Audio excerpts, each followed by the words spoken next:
കേരളത്തിലെ മനുഷ്യരുടെ മുമ്പിൽ വിശ്വാസപൂർവ്വം നിൽക്കാൻ ഇപ്പോഴും ലീഗിന് കഴിയുന്നത് 75 കൊല്ലത്തെ ലീഗിന്റെ കർമ്മമാണ്.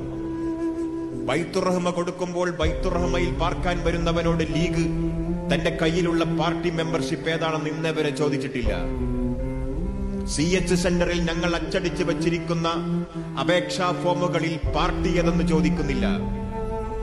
ഞങ്ങൾ പാവപ്പെട്ടവന്റെ നീറുന്ന വേദനകൾക്ക് മുമ്പിൽ തുറന്നു വച്ച ഡയാലിസിസ് സെന്ററുകൾ, ആ ഡയാലിസിസ് സെന്ററുകളിൽ അഡ്മിഷൻ കാത്തു കഴിയുന്ന പാവം മനുഷ്യരോട് ഒരിക്കൽ പോലും നിങ്ങളുടെ പാർട്ടി ഏതെന്ന് ഞങ്ങൾ ചോദിച്ചിട്ടില്ല.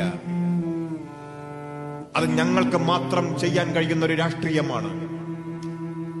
ഞങ്ങൾ പണം പിരിപ്പിച്ചുണ്ടാക്കിയ ഡയാലിസിസ് സെന്ററിന്റെ അകത്ത് ഡയാലിസിസ് ചെയ്തുകൊണ്ടിരിക്കെ ആ ബെഡിൽ കിടന്ന് ഞങ്ങളുടെ കുറ്റം പറയാനും സാവകാശം ഉണ്ടാക്കി കൊടുത്തതാണ് ഞങ്ങളുടെ പാരമ്പര്യം.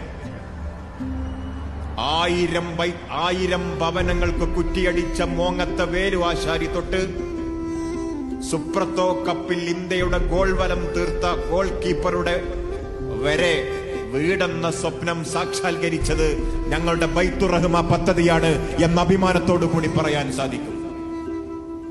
ഞങ്ങളവിടെ നിങ്ങളുടെ മെമ്പർഷിപ്പ് ചോദിച്ചിട്ടില്ല, ഞങ്ങളവിടെ പാർട്ടി നോക്കിയിട്ടില്ല. ഇതൊരു സേവനാത്മകമായ മനസ്സായിരുന്നു.